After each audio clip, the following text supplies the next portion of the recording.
Anyone who's played Diablo 3 knows of the much-fabled Echoing Fury mace that sold for an ungodly amount of money. It was a weapon of devastating proportions. The near-perfect item was capable of performing huge critical hit damage on an enemy. One lucky player just happened to scoop up the weapon and decided to sell it for $250. It was passed along from user to user for a brief time before someone finally realized what they owned and then jacked the price up to an in-game tally of 40 billion gold, which translates into 14,000 US dollars. The weapon, which was an that dude gave it away for 200.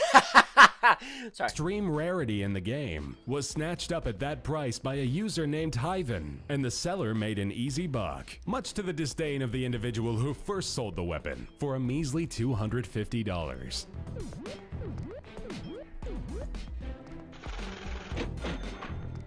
Age of Wulin was the most anticipated game in China in 2013. The free-to-play game revolved around the lore of medieval China and martial arts masters. Before its release, the company that created the game held an auction for players to bid on and purchase in-game weapons and armor. Prospective bidders jumped at the chance to grab exclusive items that would give them a head start over other players. Among those weapons was a sword purchased by a gamer for $16,000. The sword, which was the only one created for the game, was said to have incredible power, allowing the player to maneuver throughout the game with ease. Since many Wait. At the release of the game, they gave out a sword to this guy for 16 grand that was never to be made again, and it was insane. What the fuck? Tech Genius, thanks for the 2 months. Welcome back. This is why you shouldn't make games if you're stupid, you know? Greg John Thomas, thank you for subbing, by the way, dude. Appreciate it, dude. You laugh so hard at this video. Listen, I choose the fucking videos here, okay? Okay? You have a big-ass head. You too. Thank you. Had already played a beta test version of the game. The game's developer was confident that their auction would produce big money results, though they probably never imagined to make $16,000 off of a sword that doesn't really exist.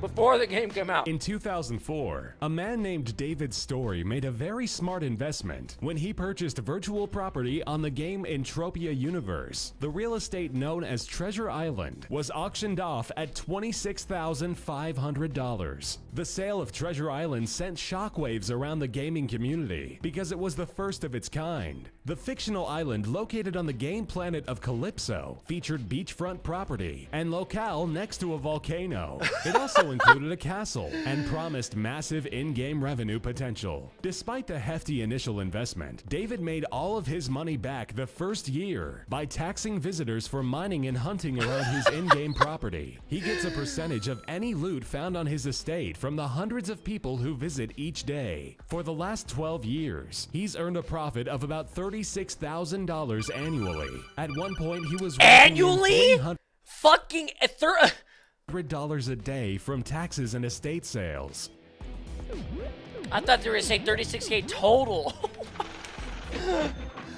My Dixie wrecked. I appreciate that. Okay. Creative Prague, thanks for the resubs, guys. In 2013, a Dota 2 player sold an extremely rare animal sidekick courier for $38,000. The buyer quickly snagged an ethereal flame pink war dog because of its rarity and for bragging rights. Couriers travel alongside the player, collecting items to transport back to the team and vice versa. They have other special features, but that's pretty much the extent of their use. According to the buyer, the war dog is the most sought-after courier type. Ethereal Flame is the most sought-after effect, and the shade of pink is very sought-after. This combination makes it extremely rare and one of a kind. The pink glow effect comes from the earliest version of the game and cannot be duplicated today. This pink pal is only one of 4 ever to be owned in this hugely popular online game.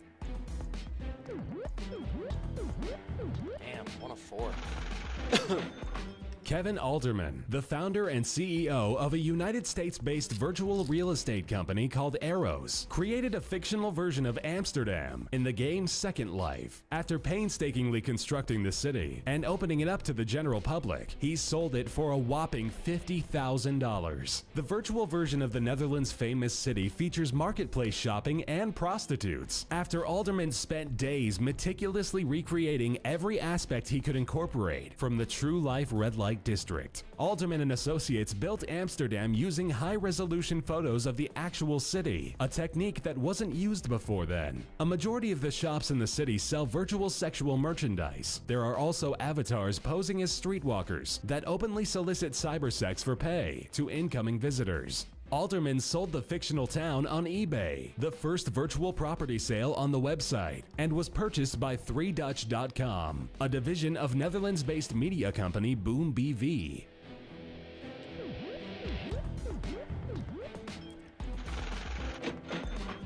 Considered a legendary item in Entropia universe, the green Aatrox Queen egg was purchased from John Never Die Jacobs in 2010 for $70,000. The egg's first appearance in the game came in 2006 with a disclaimer that it would eventually hatch something unseen by the game so far and would be entirely one of a kind. The egg was purchased by David Story, the same man who purchased Treasure Island years earlier, and it eventually hatched Fefox, a large blue dinosaur with immense power that planned to spread more of its kind all across the universe. Players then sought the challenge of infiltrating Fefox nests and analyzing residue to create a toxin to defeat the monster.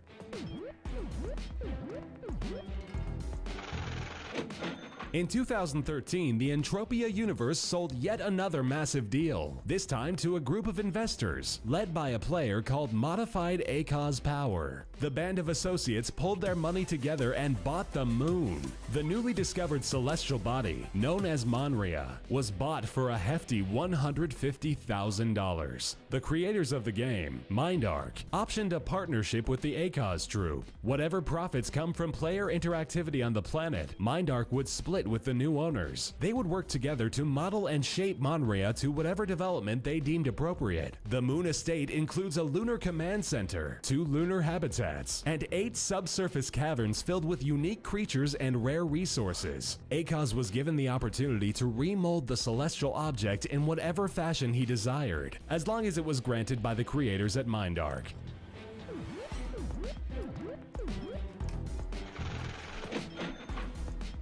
The Crystal Palace Space Station is a fully functional, meticulously crafted bit of virtual engineering that was purchased by user Buzz Eric Lightyear. He paid a total of 3.3 million Project Entropia dollars for the spacecraft. That translates to 330,000 real-world dollars. The station, which orbits the game's infamous planet Calypso, was long sought after and grants the opportunity to open businesses from a piece of real estate that makes other players downright envious. The purchase may be strategic, as the owner stands to make money off the shop transactions. The virtual space station even has biodomes housing rare creatures that players love to hunt. The locale functions as a hotspot of activity, but even with its whopping price tag, it is still not the most expensive thing sold from the Entropia universe.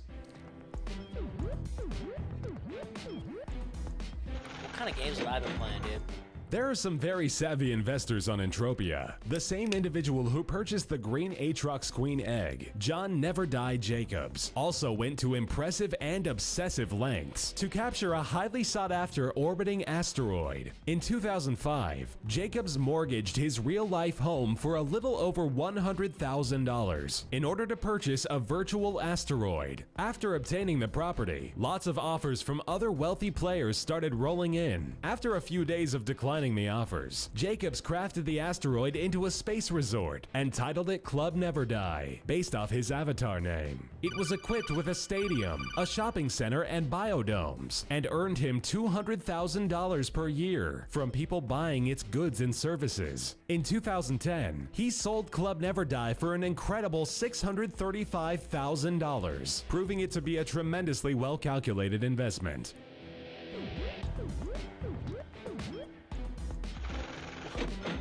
No virtual purchase comes close to matching the deal struck between SEE Virtual Worlds and MindArc, which saw Planet Calypso of the Entropia universe bought for the sensational amount of $6 million.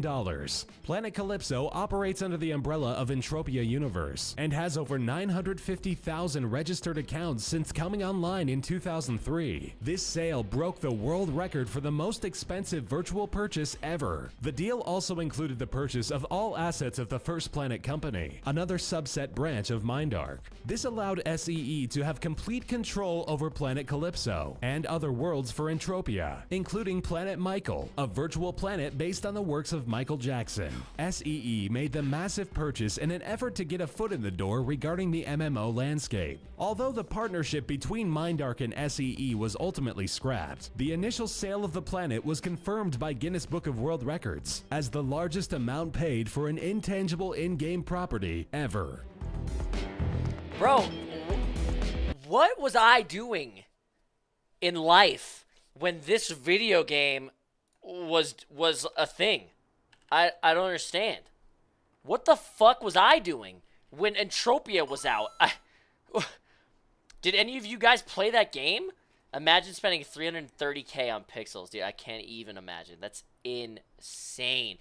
Imagine selling your fucking house or mortgaging your house and to buy something in a video game and then turning that into $200K a year and then eventually selling it for $650,000. I just can't even. That's fucking insane. How about the guy who made a killing on fucking Second Life, making Amsterdam? Fucking nuts, dude.